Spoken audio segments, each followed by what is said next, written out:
Boa tarde a todos, Ezequiel Mota falando pela página do Facebook da nossa Casa Espírita Maria de Nazaré. Como vocês estão? Aqui em casa estamos todos bem, graças a Deus, né?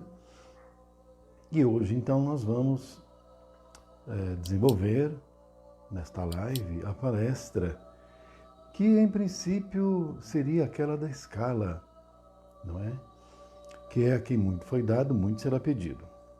Entretanto, esse tema eu já desenvolvi algumas vezes aqui nas lives, até recentemente, né? Outros palestrantes também. Então, por isso, eu decidi desenvolver um outro tema, para não ficar repetitivo, né? E eu achei oportuno desenvolver o tema Sábado de Aleluia. Oportuno porque nós estamos na véspera da Páscoa, né? E o sábado de Aleluia, como nós sabemos, é o dia que antecede a Páscoa.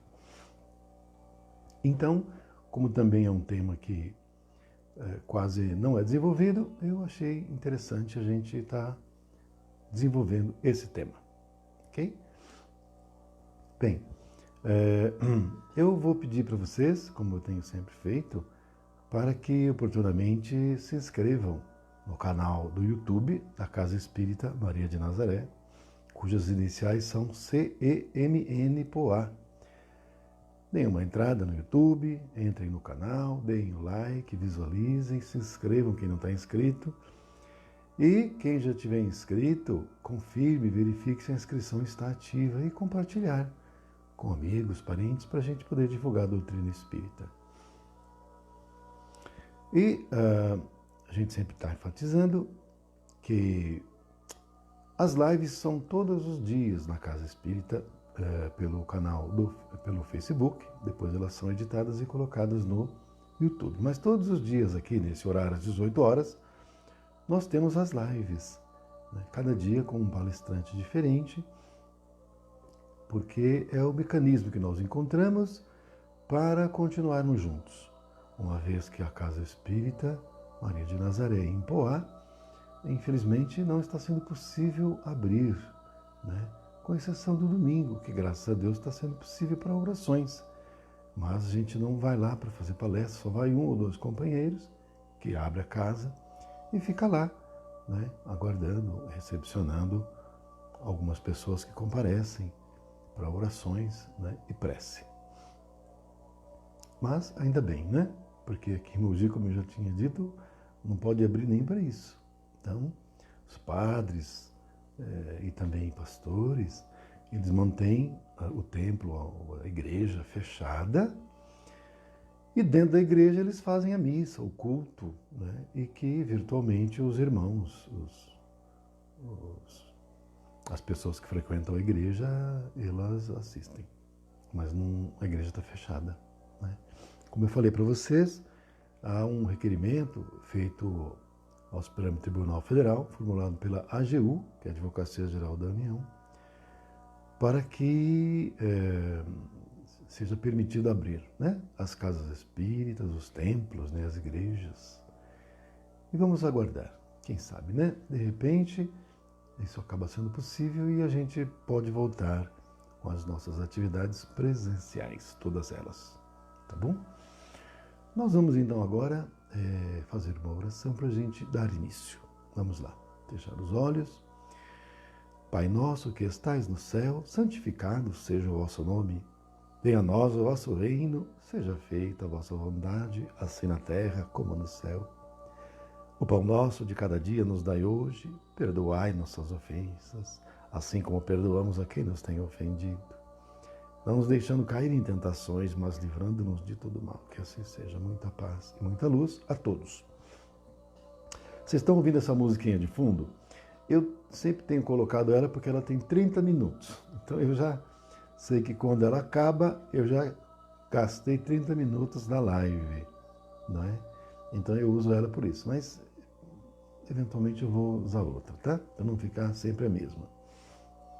E hoje eu estou usando o escritório, né, onde eu gosto muito de fazer as lives. Lá no outro local que eu faço também eu gosto, porque é lá que eu faço o Evangelho no Lar. Então é um local muito energizado. E aqui também, né, nós temos o Cristo ao fundo, né, sobre a bandeira do Brasil, protegendo a pátria do Cruzeiro, né, o coração do mundo, a pátria do Evangelho. Então é bastante simbólico também por isso, e de vez em quando eu faço evangelho aqui também, então eu gosto bastante. Bem, então o tema que vamos desenvolver para a nossa reflexão é este, né? Sábado de Aleluia.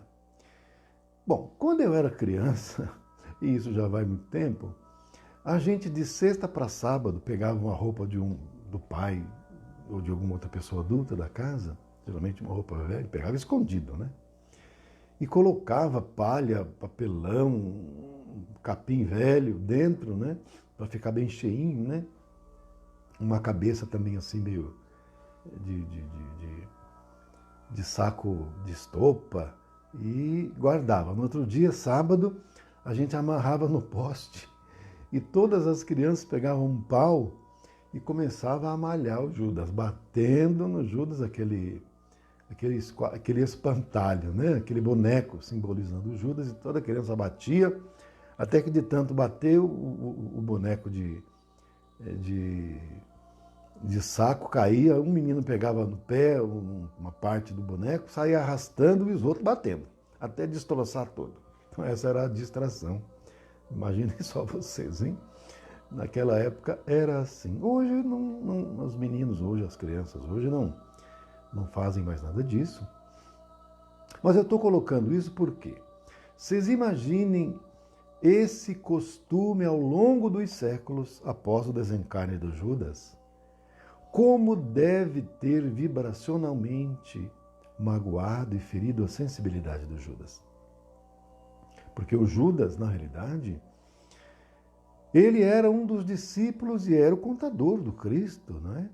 E ele cria piamente que Jesus era o Messias. Ele não tinha nenhuma dúvida, porque ele acompanhou Jesus em todos os passos. Ele via tudo que Jesus fez e fazia. Então ele não tinha dúvidas. Entretanto, instigado pela irmã, a fim de que o Messias se revelasse, não é? Amplamente, acabou levando ele a ser preso, né, pelo Sinédrio, e ele acabou não agindo como Judas achou que ele iria agir, né? Porque o Judas queria que Jesus agisse como o Messias guerreiro, como os judeus, na sua grande maioria, esperavam e esperam até hoje.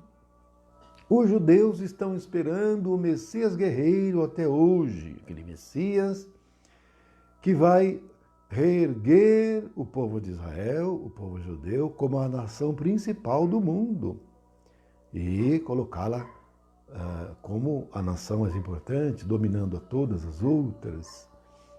É esse o Messias que os judeus esperam até hoje. Então, muitos deles não acreditavam que Jesus fosse o Messias. E Judas, então, também com esse sentimento, com esse pensamento, mas não fez por mal, né? Não entregou Jesus para Caifás por mal, não. Ele amava Jesus, né? Ele amava. É tanto que quando Jesus foi preso e crucificado, Judas não suportou o peso, né, da culpa, e em uma árvore, né, enforcou-se, suicidou-se. Suicidando, ele foi para onde? Regiões do baixo umbral, né? E a mãe de Jesus é quem foi lá resgatá-lo subsequentemente. Então, ocorre que Jesus já vinha dizendo para seus discípulos que estava perto o dia dele ter que deixá-los. Gente, desculpa, tá? Deles ter que deixá-lo. Jesus já estava dizendo que o tempo dele já tinha chegado e que ele iria deixá-los. Mas ele disse também que no terceiro dia de sua desencarnação, de sua morte, ele ressuscitaria. Os discípulos, por não acreditarem, até diziam para Jesus não ficar falando aquelas coisas, que eles ficavam preocupados, eles não acreditavam nisso. Porque eles pensavam assim, acontece isso, Jesus morre, não vai ressuscitar e todo o trabalho que está sendo desenvolvido vai ficar em descrédito, porque falou que ia ressuscitar e não ressuscitou. Está tudo jogado fora, tudo perdido. Mas acabou que aconteceu do jeito que aconteceu, não é? Judas acabou entregando para Caifás, onde a localização de Jesus. Caifás comunicou a Pilatos que cedeu soldados. Então foram soldados do Sinédrio, e que o Sinédrio era, naquele tempo, um órgão político e também um órgão judicial. E tinha, portanto, os seus soldados. Então foram os soldados do Sinédrio e os soldados romanos para prender Jesus. Como eles sabiam a localização, que Judas tinha dito, eles foram lá e prenderam. Prenderam, levaram primeiro para Caifás, no Sinédrio. Caifás, na verdade, queria colocar a responsabilidade para Roma, para não dizer que foram eles que estavam perseguindo. Então eles mandaram, o Caifás mandou lá para Pilatos. E por fim, acabou acontecendo que Pilatos, não vendo nenhuma infração, nenhum crime, nenhuma falta por parte de Jesus, ele resolveu mandar açoitá-lo e depois liberá-lo. É isso que ele estava. Esse era o plano de Pilatos. Acontece que quando Jesus voltou do açoitamento, estava só o pó, porque os soldados açoitaram para valer e ainda botaram a coroa de espinho. E aí, instigado por Caifás e várias pessoas que ele trouxe lá, deu para eles pão com mortadela e R$20, para eles poderem mandar soltar Barrabás. E isso acabou fazendo com que Pilatos, sabendo que na véspera da Páscoa podia soltar, ou na antivéspera podia soltar um prisioneiro, ele pensou, bom, eles não vão escolher o Barrabás, que é um criminoso, um assassino, uma pessoa que só cria tumulto, com certeza eles não vão escolher esse bandido, esse assassino, esse criminoso, em detrimento de Jesus, que não fez nada, era inocente, era puro. Entretanto, Caifás continuou instigando e o povo mandou soltar Barrabás. Aí, Pilatos ficou sem ação, mandou trazer uma bacia com água, aí ele colocou as mãos dentro da água, lavou as mãos e diz assim, eu não tenho culpa pela crucificação deste homem. Por isso que até hoje a gente fala que nós lavamos as mãos. Lavamos as mãos porque isso aí não é minha responsabilidade. Isso aí vem lá de Pilatos, daquele gesto dele. Jesus, então, começou a carregar a cruz no meio do caminho, a cruz muito pesada, e ele já muito ferido dos açoitamentos, deixou cair a cruz mais de uma vez. E um homem chamado Cirineu carregou até lá o Gólgota, onde Jesus foi crucificado. De um lado tinha o ladrão, do outro tinha o ladrão, que aliás eram amigos do próprio Barrabás. E Jesus foi crucificado. Passados 3 dias, ele ressuscitou realmente. Vocês vejam bem uma coisa, hein? A crucificação e o desencarne e morte de Jesus foi na sexta-feira. E domingo, a Páscoa, que foi o dia da ressurreição. Pergunto para vocês, quantos dias passaram? A morte e a crucificação foi na sexta. Sexta, sábado, domingo, 2 dias. Mas foi no 3º dia que Jesus iria e realmente ressuscitou. Mas nós não contamos 2 dias? É que o romano não considerava o número 0. Então ele contava 1, 2, 3, 4, 5, 6 e tal. Então sexta-feira é o dia 1, sábado é o dia 2, domingo é o dia 3. Então 3º dia por causa disso. Tá? E aí então, Jesus de fato ressuscitou, né? Na realidade, não em corpo físico, o corpo que ele possuía antes, que ele usava antes, aquele corpo lá, não era aquele corpo porque não havia condições, né? Aquele corpo pereceu. Mas ele usou um outro corpo. Imagina, o Espírito da envergadura de Jesus usou um outro corpo. Não é? Um outro corpo em tudo igual ao outro. Inclusive com a mesma densidade. Né? Como, por exemplo, um agênere. Não é? Inclusive você pode se alimentar, pode comer igualzinho o ser humano. O corpo igualzinho, com todas as funcionalidades. Né? É diferente do adensamento do perispírito. Um corpo agênere é um corpo igualzinho, um corpo humano, em tudo, absolutamente tudo. Funciona tudo. Tá? Mas fica por pouco tempo naquela constituição. Mas era o que precisava. Não é?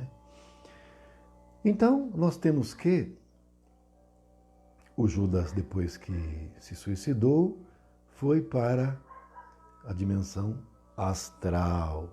Porque nós sabemos que existem 7 dimensões astrais, não é? Astral vem de astro. O nosso planeta é um astro, né? E o nosso planeta Terra tem 7 dimensões, tá? Por isso que a gente fala dimensões astrais, tem 7. A nossa, que nós estamos agora, que nós chamamos de dimensão física, é uma dessas 7. Então, nós temos a primeira dimensão astral, que nós chamamos, que é denominado de região abissal.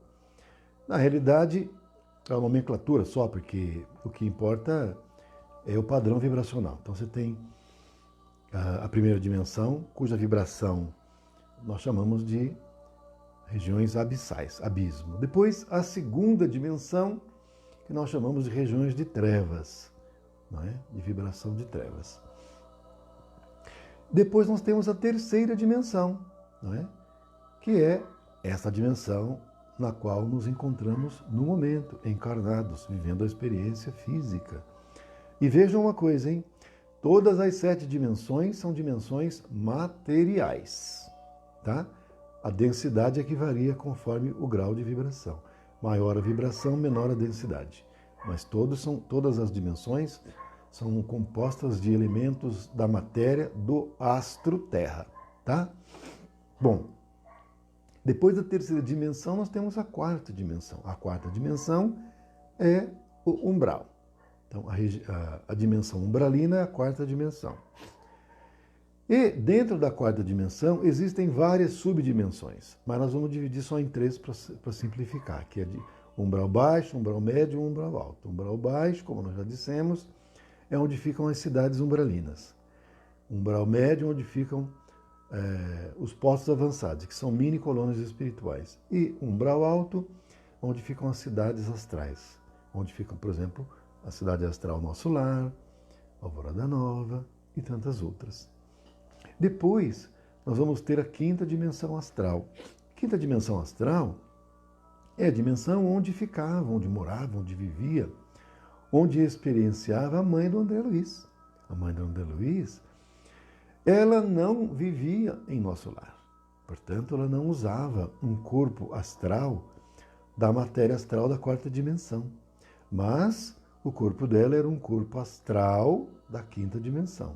Portanto, a mãe do André Luiz não vivia na mesma dimensão astral do André Luiz. Tanto que o André Luiz, quando precisou e foi lá em visita à mãe, e ele foi levado, ele não ia sozinho, porque não dá, ele encontrou-se com a mãe dele lá. O corpo astral de quarta dimensão dele ficou onde estava e ele foi lá em visita à mãe e conversou com a mãe. Tem isso no filme, tem no livro também. Bem, depois nós temos a sexta dimensão astral. Até a quinta dimensão astral, o espírito ainda reencarna. Não compulsoriamente mais, mas reencarna voluntariamente. Como a própria mãe do André Luiz decidiu reencarnar para voltar a ser esposa do ex-marido, pai de André Luiz na última encarnação, e mãe das 3 amantes dele. Então é uma reencarnação voluntária, não compulsória. Depois nós temos a sexta dimensão, onde o espírito não reencarna mais, exceto, excepcionalmente, mas muito excepcionalmente mesmo, em missão. E nós temos a sétima dimensão, que também o espírito não vai reencarnar mais, já não está mais reencarnando. Também só muito excepcionalissimamente vai para a missão. E aí, terminando a experiência e os aprendizados na 7ª dimensão astral, que é ligada ao planeta, por isso que é astral do astro Terra, ele termina todo o seu aprendizado e ascensão espiritual em todas as dimensões astrais. Aí então, ele passa para um outro nível que é o nível mental, né? Aí ele vai passar a ter a vida dele na 1ª dimensão mental, depois 2ª dimensão mental, 7 também, 7 dimensões mentais, né? Nós temos, por exemplo, o planeta Júpiter, que não é um planeta rochoso como nós, é um planeta gasoso. Então, por exemplo, em Júpiter, lá nós não temos as dimensões astrais. É por isso que se mandar a sonda lá, não vai encontrar nada. Não vai encontrar ser humano das dimensões astrais. Porque lá só os espíritos que estão evolucionando lá são todos da dimensão mental. Ou primeira, ou já da 2ª dimensão mental, assim por diante. Então são espíritos muito evoluídos, que inclusive vêm aqui, até com grande rotina, nos ajudar. E eles não vêm no astral da Terra, eles ficam na dimensão mental, onde eles podem nos ajudar. Tá? E o interessante é que na dimensão mental, o espírito pode plasmar um corpo na forma humanoide, se ele quiser. Lógico que com a densidade mental, se ele quiser. Que a gente pensa que um espírito da dimensão mental é uma flama, é uma bolinha. Não, ele pode plasmar, se ele quiser, a forma humanoide. Claro que não vai ser percebido por nenhum espírito que está evolucionando na dimensão astral. Mas entre eles se percebem. E eles se identificam. Tá? Bom, eu saí um pouco do assunto, porque eu falei do Judas, que ele foi depois do suicídio, do enforcamento, foi lá para o umbral. Acabou que eu viajei um pouco, né? Mas então, voltando, o sábado de Aleluia é o dia que precede a Páscoa, que é o dia da ressurreição de Jesus, não é? Isso para o povo cristão. Porque para o povo judeu que não acredita que Jesus é o Messias, eles estão esperando o Messias até hoje, então para eles o símbolo da Páscoa não é o mesmo símbolo para o cristão. Porque para o cristão o símbolo da Páscoa é a ressurreição do Cristo, simbolizando a libertação, a renovação, nos exemplificando e nos ensinando que a morte não existe. Porque Jesus falou que queria que nós tivéssemos vida, e vida em abundância. O que é vida em abundância? É vida incessante. O que é vida incessante? É a vida sem a necessidade do desencarne, porque a gente não tem vida incessante. A nossa vida cessa quando a gente desencarna. Quando a gente morre, a nossa vida cessa. E geralmente é com sofrimento. E geralmente vai para o umbral. Por quê? Porque é a 4ª dimensão. Como eu já disse, a 4ª dimensão é denominada umbral. A 3ª dimensão, crosta. 2ª dimensão, trevas. 1ª dimensão, abismo. E, se tivermos mérito, nós vamos para o umbral, porque senão a gente pode ir mais para baixo. Raros são os espíritas que vão para cima do umbral, que vão para a 5ª dimensão, como a mãe do André Luiz foi. Há alguns que vão, mas não é a maioria, gente. Por quê? Porque o mundo é de expiações e provas.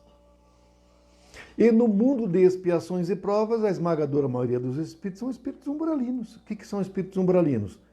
Cuja a evolução deles são no umbral. Então, é que a gente acaba ligando o umbral a inferno, né? Mas isso são coisas que a gente vai acreditando ao longo do tempo, mas na realidade o umbral é apenas a 4ª dimensão astral, que são 7, o umbral é a 4ª. Normalmente, a gente desencarnando é para lá que nós vamos, e ainda bem que nós vamos para lá. A gente se esforçando um pouco, não é? E melhorando, evolucionando, não cometendo deslizes e erros, não é? A gente tem, quem sabe, a possibilidade de ir para a 5ª dimensão. Quem vai para a 5ª dimensão são os espíritos que são bem-sucedidos nas encarnações chaves, que eu já expliquei para vocês, né? Saudando os débitos do passado, convivendo e transformando o inimigo em amigo, não é? E amando os inimigos, não é? Reerguendo os muros derrubados, fazendo o bem, aí então o espírito se liberta desse ciclo de reencarnação sucessiva compulsória e aí então ele vai para a quinta dimensão astral. E aí não vai precisar estar... Tem uma ligação que entrou aqui. Não vai precisar estar reencarnando compulsoriamente. Aí é onde é a vida em abundância, que Jesus dizia. Então, quando Jesus ressuscitou, da Páscoa, terceiro dia, na ressurreição, terceiro dia, ele o fez para primeiro mostrar que a vida é incessante. E ele dizia isso, não é? Que a morte não existe. Segundo, porque os discípulos, com a crucificação de Jesus, ficaram desolados. Muitos ficaram perdidos, outros fugiram, eles se separaram. Então Jesus precisava voltar para eles para dar o alento, para dar o fortalecimento para eles, que foi o que aconteceu. Então, a partir daí, eles se fortaleceram, Jesus deu a eles a força que eles precisavam. A partir de então, eles passaram também a praticar os milagres que Jesus praticava, a falar em línguas, não é? A curar, a expulsar demônios, todas as coisas que Jesus fazia, eles passaram a fazer. Então Jesus precisaria realmente ressuscitar para fortalecer os discípulos, exatamente para que o Evangelho do Cristo não extinguisse ali com o desencarne dele. Se ele não ressuscitasse no terceiro dia, com certeza os discípulos ficariam tão fragilizados que iriam se separar, iam voltar para a vida deles de antes e o cristianismo iria acabar. Então precisou realmente, não é, uma coisa de muito impacto, que é a ressurreição, para que eles pudessem ter a certeza e não terem mais nenhuma dúvida que Jesus era o Messias. E aí então eles continuaram mais fortalecidos a levar o Evangelho.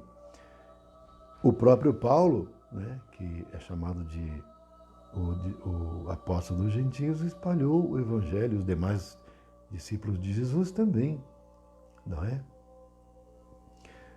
Para todos os recantos conhecidos daquela época. No continente europeu todo, parte do Oriente Médio, norte da África, né? A mensagem de Jesus, ela foi espalhada. E depois, como o Cristo já previa, né, que as nações do continente europeu, após o término da civilização romana, seriam descobertas outras terras, que no caso é a pátria do Cruzeiro, o Brasil, e toda a América, e também a parte da Oceania e outros recantos que não eram conhecidos naquela época, onde o Evangelho de Jesus foi levado. E que no tempo devido, né, a mensagem do Cristo, o Evangelho de Deus, o Evangelho de Jesus, ele seria presente em todas as partes do planeta, né? O Evangelho de Jesus seria implantado em todos os corações daqueles espíritos que reencarnassem na Terra, né? No astro Terra. Como de fato isso vai acontecer, hein? A gente está agora no final da transição, né? Logo nós vamos passar para o mundo de regeneração, e após o término desse ciclo de mundo de regeneração, o nosso planeta vai entrar naquilo que chamamos de mundo ditoso ou mundo feliz, onde só haverá espíritos bons que só fazem o bem.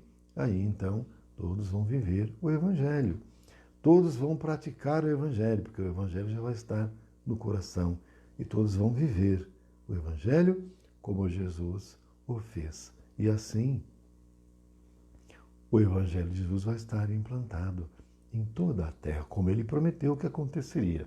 Mas como nós sabemos, tudo tem um tempo. Naquela época, no sábado de Aleluia, que não era assim que era chamado, mas enfim, no dia seguinte, ou mesmo no dia da crucificação de Jesus, os discípulos ficaram muito tristes, muito abatidos, não é? muitos deles, como eu disse, eles fugiram, foram embora, não é? Porque o mestre deles tinha sido morto, não é? O João Evangelista, dentre os discípulos, juntamente com a mãe de Jesus e Maria Madalena, foram os únicos daqueles seguidores que permaneceram ali, vendo, participando, acompanhando a crucificação, não é? E os outros, por medo, porque naquela época a perseguição passou a ser muito intensa, muito grande. O próprio Judas foi apontado para ele como sendo seguidor de Jesus, ele negou. E ele disse que jamais faria isso, né? Que amava Jesus. Jesus só tinha falado para ele que ele negaria 3 vezes. E antes que o galo cantasse, ele negaria 3 vezes. Ele falou que não, isso nunca aconteceria. Jesus olhou para ele e disse assim, não sabe nada. Né? E acabou que aconteceu isso mesmo. Pedro ficou com um sentimento de culpa enorme por causa disso. Né? E ele sofreu muito também por causa disso. Né? Ele achou que tivesse um amor tão intenso por Jesus, ele viu que ainda ele também era uma criatura bastante frágil. Né? E então Jesus após a ressurreição, fortaleceu muito os seus discípulos. Né? E aí, então, eles se converteram em apóstolos. Então, gente, o sábado de Aleluia é esse dia que antecede a Páscoa. É o dia que antecede a ressurreição de Jesus. E que isso aconteceu, reiterando, para fortalecer os discípulos. Tá? E trazer para nós a certeza de que a morte não existe. Como hoje, com a doutrina espírita, nós não temos mais dúvida, mas naquela época, né? Naquela época as pessoas desconheciam isso. Eles achavam que a ressurreição era em corpo físico, no mesmo corpo. Mas, na verdade, a gente sabe que isso não é possível e que não é assim. Né? Então, minha gente, esse é um tema até que não é longo, é um tema curto, mas a gente abordou para não fazer o tema da escala, né? Que já, como eu disse a vocês, esse é um tema que eu já tinha feito e outros palestrantes também há pouco tempo, né? Que aqui muito foi dado, muito será pedido. Então, a gente vai ficando por aqui, né? Desejando a todos uma feliz Páscoa amanhã, um dia de Páscoa, bastante chocolate, né? Eu sei que as crianças gostam. Aqui em casa, minha filha tem 17 anos, vai fazer 18 em setembro. Mas vocês acreditam que ela pediu o ovo de Páscoa? E nós compramos. E amanhã a gente vai dar para ela, 17 anos. Mas o ovo de Páscoa é gostoso, né? Então, feliz Páscoa para todos amanhã e um excelente final de semana. Vamos agora fazer uma oração para a gente encerrar a live, tá bom? Vamos fazer juntos, fechar os olhos. Ave Maria, cheia de graça, o Senhor é convosco. Bendita sois vós entre as mulheres. Bendito é o fruto do vosso ventre, Jesus. Santa Maria, Mãe de Jesus, rogai por nós, os seus filhos, agora e na hora do nosso desencarne, que assim seja. Muita paz, muita luz, beijo no coração. E mais uma vez, bom final de semana. E amanhã nós vamos prestigiar a nossa amiga Arielle com a sua live. Fiquem com Deus.